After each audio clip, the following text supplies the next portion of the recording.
শিৰোনামলৈ স্বাগতম ষ্টুডিঅ'ত মই পাপৰি প্ৰথমটো ব্ৰেকিং নিউজ বিধায়ক ঋতুপৰ্ণ বৰুৱা নৰেন সোণোৱাল কোভিড পজিটিভ পোৱা গৈছে বিধানসভাত কৰা ৰেপিড টেষ্টত কোভিড পজিটিভ পোৱা গৈছে শনিবাৰে হাফলঙৰ বিধায়ক বীৰভদ্ৰ হাগজেৰ হৈছিল কৰোনা পজিটিভ আজি এই পৰ্যন্ত 6 জন কৰোনা পজিটিভ পোৱা গৈছে বিধানসভাত কৰা ৰেপিড টেষ্টত দুই বিধায়কৰ উপৰিও বিধায়ক আবাসৰ দুজন কৰ্মী আৰু দুজন এছবিৰ জোৱান কৰোনা পজিটিভ পোৱা গৈছে উল্লেখযোগ্য যে কাইলৈৰ পৰা 4 দিনীয়াকৈ অনুষ্ঠিত হ'ব অসম বিধানসভাৰ অধিৱেশন অসম বিধানসভাৰ অধিৱেশনৰ পূৰ্বে যেহেতু ৰেপিড এন্টিজেন টেষ্ট কৰা হৈছিল আৰু সেই সময়ছোৱাতে আমি যেহেতু জনাই গৈছো কালিৰ দিনটোৰ পৰা আমি জনাইছো আৰু শেহতীয়াকৈ দেখিবলৈ পোৱা গৈছে আন এগৰাকী বিধায়ক ঋতুপৰ্ণ বৰুৱা ইফালে নৰেন সোণোৱালো কোভিড পজিটিভ পোৱা গৈছে বিধানসভাত কৰা ৰেপিড এন্টিজেন টেষ্টত কোভিড পজিটিভ পোৱা গৈছে আৰু ৰেপিড টেষ্ট ইতিমধ্যে চলি আছে শনিবাৰে হাফলঙৰ বিধায়ক বীৰভদ্ৰ হাগজেৰ কোভিড পজিটিভ পোৱা গৈছিল তেওঁৰ শৰীৰত আৰু এই পৰ্যন্ত মুঠ 6 জন কৰোনা পজিটিভ পোৱা গৈছে বিধানসভাত কৰা ৰেপিড টেষ্টত দুই বিধায়কৰ উপৰিও বিধায়ক আবাসৰ দুজন কৰ্মী আৰু দুজন এছবিৰ জোৱান কৰোনা পজিটিভ পোৱা গৈছে উল্লেখযোগ্য যে কাইলৈৰ পৰা যেহেতু 4 দিনীয়াকৈ অনুষ্ঠিত হ'ব অসম বিধানসভাৰ অধিৱেশন তাৰ পূৰ্বে বিধায়কসকলৰ কোভিড টেষ্ট কৰাৰ কথা ঘোষণা কৰা হৈছিল আৰু অতি তৎপৰতাৰে কালিৰ দিনটোতো কোভিড টেষ্ট অৰ্থাৎ ৰেপিড টেষ্ট বা ৰেপিড এন্টিজেন টেষ্ট কৰি থকা হৈছে তাৰ মাজতে কিন্তু দেখিবলৈ পোৱা গৈছে বহু কেইজন এতিয়া কোভিড পজিটিভত আক্ৰান্তৰ খবৰ আহি পৰিছে অৰ্থাৎ কৰোনা পজিটিভ পোৱা গৈছে তেওঁলোকৰ শৰীৰত কোভিড পজিটিভ পোৱা গৈছে আক্ৰান্ত হৈছে আৰু ৰেপিড এন্টিজেন টেষ্ট এতিয়াও চলি আছে আৰু তাৰোপৰি ইতিমধ্যে জনাইছো যে বিধায়ক আবাসৰ দুজন কৰ্মী আৰু দুজন এছবিৰ জোৱানো কৰোনাত আক্ৰান্ত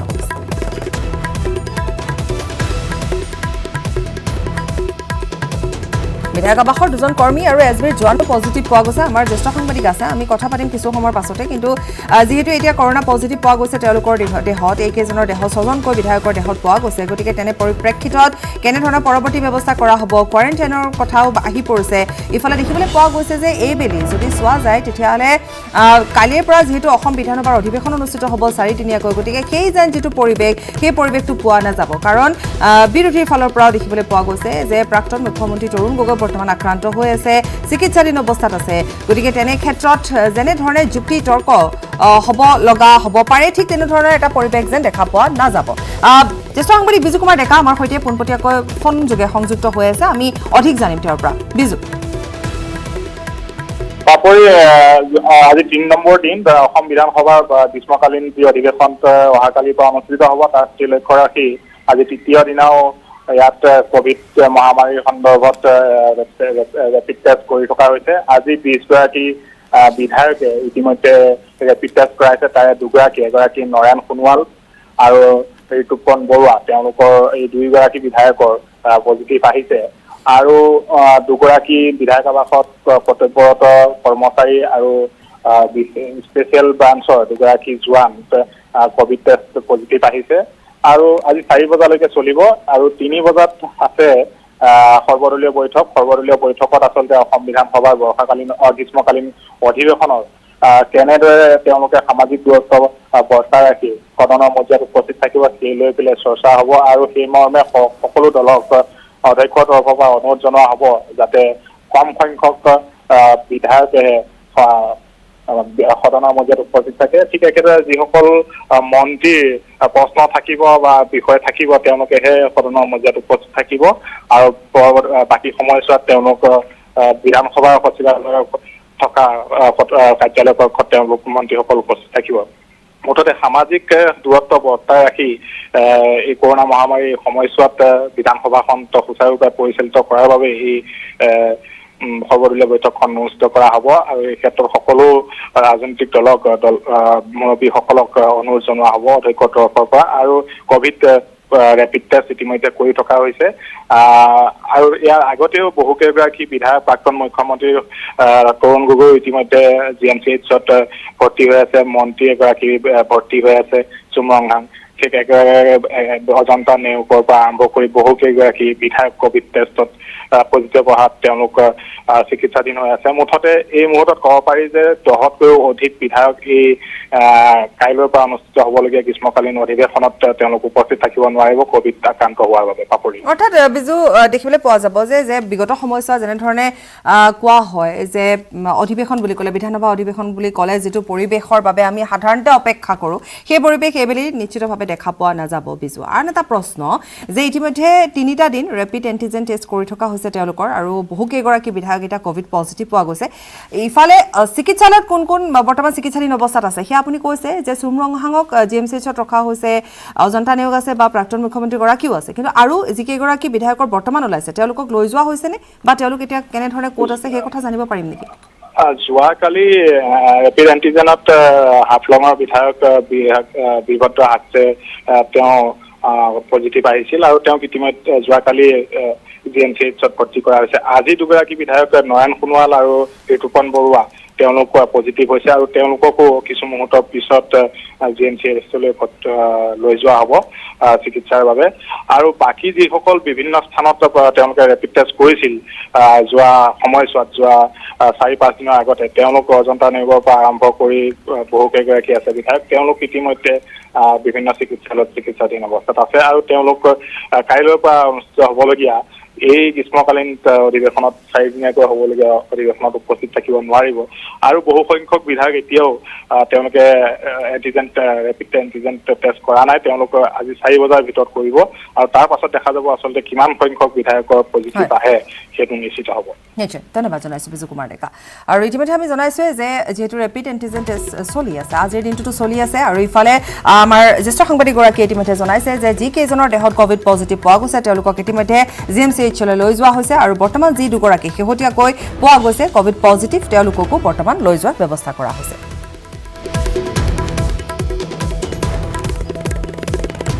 ব্ৰেকিং নিউজ 1 ছেপ্টেম্বৰৰ পৰা দেশত আৰম্ভ হ'ব চতুৰ্থ পৰ্যায়ৰ আনলক 100জন লোকক লৈ ৰাজনৈতিক সমাৱেশতো অনুমতি প্ৰদান কৰা হৈছে ঠিক তেনেধৰণে সামাজিক ক্ৰীড়া মনোৰঞ্জন ধৰ্মীয় অনুষ্ঠানত অনুমতি প্ৰদান কৰা হৈছে এনে অনুষ্ঠানত উপস্থিত থাকিব পাৰিব সৰ্বাধিক 100জন লোক 21 ছেপ্টেম্বৰৰ পৰাহে কাৰ্যকৰী হ'ব এই নিয়ম 30 ছেপ্টেম্বৰলৈ বন্ধ থাকিব সকলো শিক্ষানুষ্ঠান সুইমিং পুল থিয়েটাৰ প্ৰেক্ষাগৃহ 30 ছেপ্টেম্বৰলৈ বন্ধ থাকিব আন্তঃজিলা যাতায়াতত কোনো ধৰণৰ বাধা নাই 7 ছেপ্টেম্বৰৰ পৰা মেট্ৰ' ৰেল সেৱা আৰম্ভ হ'ব এতিয়াৰে পৰা ৰাজ্য চৰকাৰে নিজ ইচ্ছা মতে দিব নোৱাৰিব লকডাউন দিবলৈ কেন্দ্ৰৰ পৰা অনুমতি ল'ব লাগিব ৰাজ্য চৰকাৰে ৰাজ্য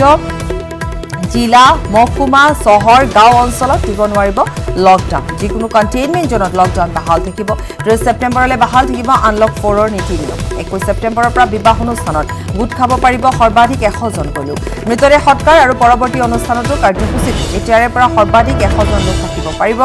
যদিও শিক্ষানুষ্ঠানত বন্ধ থাকিব নৱমৰ পৰা দ্বাদশ শ্ৰেণীৰ শিক্ষাৰ্থীয়ে বিদ্যালয়লৈ যাব লাগিব বা পাৰিব শিক্ষকৰ পৰা পৰামৰ্শ গ্ৰহণৰ বাবেহে যাব পাৰিব বিদ্যালয়লৈ ইয়াৰ বাবে অভিভাৱকৰ লিখিত সন্মতি লৈও বিদ্যালয়লৈ এনে শিক্ষাৰ্থী যাব পাৰিব 21 ছেপ্টেম্বৰৰ পৰা বিদ্যালয়সমূহত 50% শিক্ষকে পাঠদান কৰিব পাৰিব উচ্চ শিক্ষাৰ সৈতে জড়িত আৰু স্নাতকোত্তৰ শিক্ষাৰ্থীয়ে গৱেষণা আৰু পৰীক্ষাৰ বাবে লেবৰেটৰী ব্যৱহাৰ কৰিব পাৰিব 21 ছেপ্টেম্বৰৰ পৰা খুলিব পাৰিব দক্ষতা বিকাশ এণ্টাৰপ্ৰিনাৰশ্বিপ প্ৰশিক্ষণ প্ৰতিষ্ঠান ঔদ্যোগিক প্ৰশিক্ষণ প্ৰতিষ্ঠান এই সকলোবোৰৰ বাবে স্বাস্থ্য মন্ত্ৰালয়ে নিৰ্ধাৰণ কৰা SOP মানি চলিব লাগিব ইফালে চিনেমা হল থিয়েটাৰ বন্ধ থাকিলেও 21 ছেপ্টেম্বৰৰ পৰা মুকলি মঞ্চ খুলিব পাৰিব 1 ছেপ্টেম্বৰৰ পৰা বাৰ আৰু ৰেষ্টুৰেণ্টতো সুৰাপানৰ অনুমতি প্ৰদান কৰা হৈছে এয়া হৈছে আনলক 4 প্ৰধানমন্ত্ৰী নৰেন্দ্ৰ মোদীৰ মন কী বাতত শিশুৰ বাবে মোবাইল গেম নিৰ্মাণৰ আহ্বান জনোৱা হৈছে মহাত্মা গান্ধীয়ে স্বদেশী আন্দোলনৰ ভেটিতে হ'ব আত্মনিৰ্ভৰ ভাৰত ৱেবৰ ব্যৱহাৰ কৰিবলৈ ভাৰতবাসীক আহ্বান জনোৱা হৈছে কুটুক লাৰ্ণিং এপ ভাৰতৰ সুন্দৰ উদ্ভাৱন হৈছে বুলিও মন্তব্য কৰিছে মোদীয়ে প্ৰধানমন্ত্ৰীগৰাকীৰ মন কী বাতত আৰু কি উল্লেখযোগ্য কথা ইতিমধ্যে ঘোষণা কৰিছে সেয়া আগবঢ়াম मेरे प्यारे देशवासियों भारतीयों के इनोवेशन और सॉल्यूशन देने की क्षमता का लोहा हर कोई मानता है और जब समर्पण भाव हो संवेदना हो तो ये शक्ति असीम बन जाती है इस महीने की शुरुआत में देश के युवाओं के सामने एक ऐप इनोवेशन चैलेंज रखा गया इस आत्मनिर्भर भारत ऐप इनोवेशन चैलेंज में हमारे युवाओं ने बढ़ चढ़कर के हिस्सा लिया करीब 7,000 एंट्रीज आई उसमें भी करीब 2/3 एप्स टियर 2 और टियर 3 शहरों के युवाओं ने बनाए हैं ये आत्मनिर्भर भारत के लिए देश के भविष्य के लिए बहुत शुभ संकेत है आत्मनिर्भर ऐप इनोवेशन चैलेंज के रिजल्ट देखकर आप जरूर प्रभावित होंगे। काफी जांच परख के बाद अलग अलग कैटेगरी में लगभग 2 दर्जन ऐप्स को अवार्ड भी दिए गए हैं। आप जरूर इन ऐप्स के बारे में जानें और उनसे जुड़े। हो सकता है आप भी ऐसा कुछ बनाने के लिए प्रेरित हो जाए। इनमें एक ऐप है कुटुकी किड्स लर्निंग ऐप। ये छोटे बच्चों के लिए ऐसा इंटरेक्टिव ऐप है जिसमें गानों और कहानियों के जरिए बात बात में ही बच्चे मैथ साइंस में बहुत कुछ सीख सकते हैं। इसमें एक्टिविटीज भी हैं, खेल भी हैं। इसी तरह एक माइक्रो ब्लॉगिंग प्लेटफॉर्म का भी ऐप है। इसका नाम है KOO कू।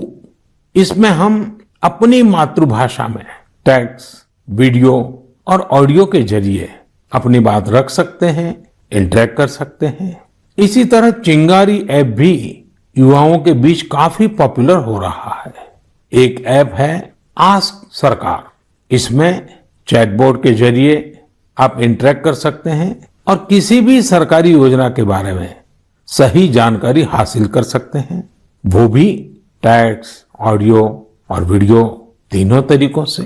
ये आपकी बड़ी मदद कर सकता है। एक और ऐप है स्टेप सेट गो। ये फिटनेस ऐप है। आप कितना चले, कितनी कैलोरीज बर्न की, ये सारा हिसाब ये ऐप रखता है और आपको फिट रहने के लिए मोटिवेट भी करता है। मैंने कुछ ही उदाहरण दिए हैं।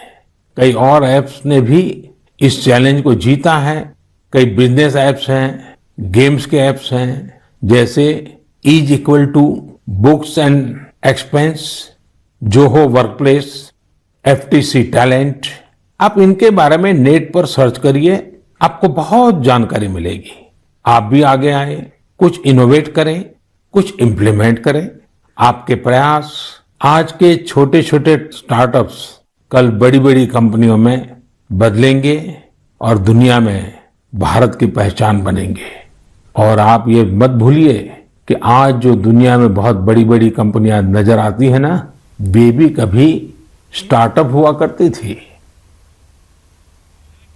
स्वागतम। देशत दैनिक भयंकरभाৱে বৃদ্ধি পাইছে কৰোনা আক্ৰান্তৰ সংখ্যা। 35,43,733 জনলৈ বৃদ্ধি কৰোনা আক্ৰান্তৰ সংখ্যা। এদিনতে সৰ্বাধিক 78,761 জন আক্ৰান্ত হৈছে। বৰ্তমানলৈ কৰোনাই প্ৰাণ ললে 63,498 জনৰ। বিগত 24 ঘণ্টাতে 948 জন কৰোনাত মৃত্যু হৈছে। 7,65,302 জন চিকিৎসাধীন হৈ আছে।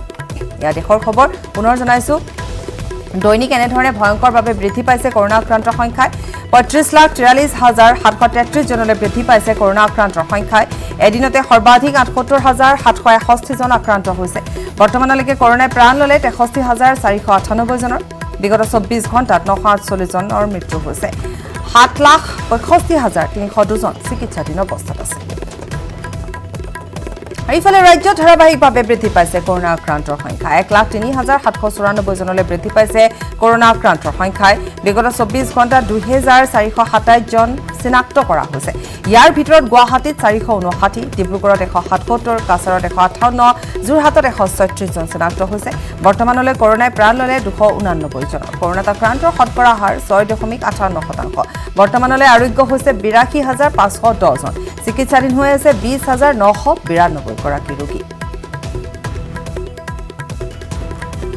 গোৱালপাৰা জিলা বিজেপিৰ সংখ্যালঘু মৰ্চাৰ প্ৰাক্তন সভাপতি নুৰ জামাল সিকদাৰক আক্ৰমণ। লক্ষীপুৰ বজাৰৰ সমীপতে শনিবাৰে সন্ধিয়া নুৰ জামাল সিকদাৰক আক্ৰমণ কৰা গুৰুতৰভাৱে আহত হৈছে। নুৰ জামাল সিকদাৰে লক্ষীপুৰলৈ যোৱাৰ পথত লক্ষীপুৰ ব্লক কংগ্ৰেছৰ সভাপতি MS জাকাৰিয়া আৰু তেওঁৰ লগত অহা কেইবাগৰাকীও গুণ্ডা বাহিনীয়ে আক্ৰমণ কৰাৰ অভিযোগ উত্থাপিত হৈছে। কংগ্ৰেছী গুণ্ডা বাহিনীৰ আক্ৰমণত আহত নুৰ জামাল সিকদাৰক লক্ষীপুৰ প্ৰাথমিক চিকিৎসালয়ত ভৰ্তি কৰোৱা হৈছে, যদিও অৱস্থা সংকটজনক হোৱাত উন্নত চিকিৎসাৰ বাবে গোৱালপাৰা অসামৰিক চিকিৎসালয়লৈ প্ৰেৰণ কৰা হয়। একাংশ কংগ্ৰেছ কৰ্মীয়ে জনোৱা মতে MS জাকাৰিয়াৰ ওচৰত নুৰ জামাল সিকদাৰে টকা পাবলগীয়া আছিল। শনিবাৰে সন্ধিয়া পাবলগীয়া টকাৰ বাবে নুৰ জামাল সিকদাৰে MS জাকাৰিয়াৰ ঘৰত গৈছিল আৰু দুয়োজনৰ মাজতে প্ৰথমে কথা কটাকটি হয়, পিছলৈ মাৰপিটৰ ঘটনা সংঘটিত হয়। এতিয়া আৰক্ষীৰ তদন্তত প্ৰকৃত ঘটনা পোহৰলৈ আহিব। বিজেপি কৰ্মী ভাৰতীয় জনতা পাৰ্টিৰ যে গোৱালপাৰা জিলাৰ প্ৰাক্তন সভাপতি নুৰজামান সিকদাৰ ডাঙৰীক আজি কংগ্ৰেসী গুণ্ডাই আজি লক্ষীপুৰৰ আপোনাৰ ফলিমাৰীত যি ঘটনা ঘটিলে ইয়াক প্ৰথমতে মই ধিক্কাৰ জনাইছোঁ আৰু মই গোৱালপাৰা জিলা প্ৰশাসনক মই অনুৰোধ জনাইছোঁ এনেকুৱা ঘটনা যি এজন ব্যক্তিক আক্ৰমণ কৰি আজি আপোনালোকে দেখিব পাৰিছে গোৱালপাৰা চিভিল হস্পিটেলত যি তেওঁৰ অৱস্থা সংকটময় অৱস্থা আজি যি জাকেৰিয়া নামৰ যি লক্ষীপুৰ মণ্ডলৰ যি কংগ্ৰেছৰ সভাপতি আছিলে তেওঁ কিন্তু আজি তেওঁ ঘৰৰ ৰাস্তাৰ পৰা লৈ নিজৰ ঘৰত লৈ পেলাই মাৰি পেলাই অৱস্থা কৰিছে এয়া এক আমাৰ কাৰণে এক আপোনাৰ ধিক্কাৰজনক ভাষা কাৰণ চাওক কংগ্ৰেছীসকলৰ যি আচৰণ বা যি সিহঁতৰ ব্যৱহাৰ এয়া কিন্তু অসমৰ ৰাইজৰ মাজত আজি গোৱালপাৰাৰ পৰা বিচৰিত হৈছে কোভিড ৰোগীৰ মৃতদেহ সৎকাৰক লৈ নিশা নগাঁৱৰ মধুপুৰ শ্মশানত সৃষ্টি হ'ল এক উত্তপ্ত পৰিস্থিতি নগাঁৱৰ ভোগেশ্বৰী ফুকননী অসামৰিক চিকিৎসালয়ত কোভিড হাস্পাতালত মৃত্যু সাৱটি লোৱা হোজাই যোগীজনৰ সুবল বিশ্বাসৰ মৃতদেহ সৎকাৰৰ বাবে লৈ যোৱা হৈছিল নগাঁৱৰ মধুপুৰ শ্মশানলৈ অতিৰিক্ত উপায়ুক্ত জয়ন্ত কুমাৰ বৰাৰ উপস্থিতিত প্ৰশাসনে মৃত কৰোনা ৰোগী গৰাকীৰ অন্ত্যেষ্টিক্ৰিয়া কৰিবলৈ যুঁজা চলাইছিল কিন্তু সেই সময়তে স্থানীয় ৰাইজ ওলাই আহি কৰোনা ৰোগীৰ মৃতদেহ সৎকাৰত বাধা প্ৰদান কৰে কৰোনা ৰোগীৰ মৃতদেহ দাহ কৰিলে অঞ্চলটোত কৰোনা বিয়পাৰ ভ্ৰান্ত ধাৰণা লৈ একাংশ লোকে প্ৰশাসনৰ কাৰ্যত বাধা প্ৰদান কৰে উপস্থিত জিলা প্ৰশাসনৰ বিষয়া তথা স্বাস্থ্য বিভাগৰ কৰ্মচাৰীয়ে ৰাইজক বুজনি দিয়াৰ চেষ্টা কৰে যদিও বিফল হয় আনকি একাংশ লোকে সেই স্থানত থকা প্ৰশাসনৰ লোকৰ সৈতে তৰ্কাতৰ্কিতো লিপ্ত হয় পৰিস্থিতি অশান্ত হোৱাৰ আশংকাত জিলা প্ৰশাসনে মধুপুৰত আৰক্ষী আৰু অৰ্ধসামৰিক বাহিনী নিয়োগ কৰে কিন্তু অৱশেষত উপায়ন্তৰ হৈ জিলা প্ৰশাসনে মধুপুৰৰ সলনি আন ঠাইত সুবল বিশ্বাসৰ মৃতদেহ সৎকাৰৰ সিদ্ধান্ত গ্ৰহণ কৰে উল্লেখযোগ্য যে সুবল বিশ্বাসৰ মৃত্যু কেন্দ্ৰ কৰি নগাঁৱত দিনৰ ভাগতো তীব্ৰ প্ৰতিক্ৰিয়াৰ সৃষ্টি হৈছিল পৰিয়ালে অভিযোগ উত্থাপন কৰিছিল চিকিৎসকৰ অৱহেলাৰ বাবে সুবল বিশ্বাসৰ মৃত্যু হৈছিল আৰু সন্ধিয়াৰ ভাগত অৰ্থাৎ নিশাৰ ভাগত সৎকাৰক লৈও কিন্তু যথেষ্ট উত্তেজনাপূৰ্ণ পৰিস্থিতিৰ উদ্ভৱ হয় দুৰ্ভাগ্যজনক কথা ইয়াৰ ওচৰ পাজৰ বহু সংখ্যক লোক আহি আমাক বাধা দিলে আৰু মৃতকৰ এম্বুলেন্সখন ইয়াৰ পৰা উলিয়াই দিম বুলি যিটো পৰিস্থিতি ইয়াত সৃষ্টি কৰিলে মই অত্যন্ত দুখ পাইছোঁ জিলা প্ৰশাসনৰ হৈ মই তেওঁলোকক জনাইছোঁ আমি অত্যন্ত দুখ পাইছোঁ আৰু তেওঁলোকে এইটো এটা বেআইনী কাম কৰিছে গতিকে যি কি নহওক তেওঁলোকৰ হোজাইৰ ব্যক্তিজনক ইয়াত সৎকাৰ কৰিবলৈ নিদিয়াৰ যিটো আকুৰগোজ মনোভাৱ সেইটোত মই দুখ পাইছোঁ আৰু আমাৰ পৰিস্থিতিৰ পৰ্যালোচনা কৰি আমাৰ লগত পুলিচ প্ৰশাসনৰ এডিশ্যনেল SP ডেকা ডাঙৰীয়া আছে আমি আলোচনা কৰি উপায়ুক্ত মহোদয়ৰ লগত আলোচনা কৰি আমি ইয়াৰ পৰা লৈ যোৱাৰ কথা ভাবিছোঁ দেশৰ খুচুৰা বজাৰত 130 সম্ৰাট হোৱাৰ দিশে আগবাঢ়িছে ৰিলায়েন্স ইণ্ডাষ্ট্ৰিজ লিমিটেডৰ অধীনস্থ ৰিলায়েন্স ৰিটেইল ভেঞ্চাৰ লিমিটেড ৰিলায়েন্সে ক্ৰয় কৰিলে দেশৰ অন্যতম বৃহৎ খুচুৰা বিক্ৰী প্ৰতিষ্ঠান ফিউচাৰ গ্ৰুপ 20,713 কোটি টকাত ফিউচাৰ গ্ৰুপৰ অধীনত থকা সকলো খুচুৰা পাইকাৰী আৰু যোগানকাৰী প্ৰতিষ্ঠান ক্ৰয় কৰিলে ৰিলায়েন্স ৰিটেইলে বিগ বাজাৰ FBP চেণ্ট্ৰেল ইজিডে ফুড হল আদিৰ দৰে জনপ্ৰিয় প্ৰতিষ্ঠানৰ গৰাকী ফিউচাৰ গ্ৰুপ কিনি ল'লে ৰিলায়েন্স ৰিটেইলে উল্লেখযোগ্য যে দেশৰ 420খনতকৈ অধিক চহৰৰ বিগ বাজাৰ FBP চেণ্ট্ৰেল ইজিডে ফুড হল আদিৰ দৰে ফিউচাৰ গ্ৰুপৰ 1800ৰো অধিক ষ্ট'ৰ আছে আৰু এই ক্ৰয় চুক্তিৰ জৰিয়তে দেশৰ সৰ্ববৃহৎ খুচুৰা প্ৰতিষ্ঠানলৈ পৰিণত হ'ল মুকেশ আম্বানী ৰিলায়েন্স ৰিটেইল ইয়াৰ জৰিয়তে ভাৰতৰ ব্যৱসায় বৃহৎ হাৰত সম্প্ৰসাৰণ কৰিবলৈ সক্ষম হোৱা আমাজনক প্ৰত্যাহ্বান জনাবলৈ সাজু ৰিলায়েন্স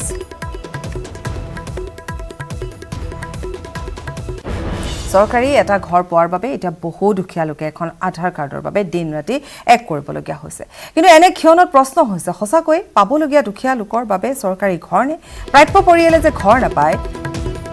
আৰু এক জ্বলন্ত নিদৰ্শন হৈছে বজালিৰ বৰ ভালুকিৰ এই দুখীয়া পৰিয়ালটো দিন হাজিৰা কৰি পৰিয়াল পোহপাল দিয়া পৰিয়ালৰ মুৰব্বীৰ লগতে মাতৃ সহিত তিনি শিক্ষিত কন্যা বাস কৰে জুপুৰি ঘৰটোত তিন পাতৰ অভাৱত চালিত প্লাষ্টিক লগাই থোৱা পৰিয়ালটোৱে বৰষুণ দিলে ঘৰৰ ভিতৰতে ছাতি ল'ব লগা এক পৰিস্থিতিৰ সৃষ্টি হয় বৰ ভালুকি বালিপাৰা গাঁও পঞ্চায়ত আৰু বজালি খণ্ড উন্নয়ন বিষয়াৰ কাৰ্যালয়ে বিচাৰি নাপায় এনে পৰিয়ালসমূহ গাঁওখনত বহু পৰিয়ালৰ একেই দৰিদ্ৰ অৱস্থা তথাপিও আজিলৈকে চৰকাৰী কোনো সুবিধা লাভ কৰিবলৈ সক্ষম হোৱা নাই আগবঢ়াইছো ধ্ৰুৱজ্যোতি তালুকদাৰৰ এক প্ৰতিবেদন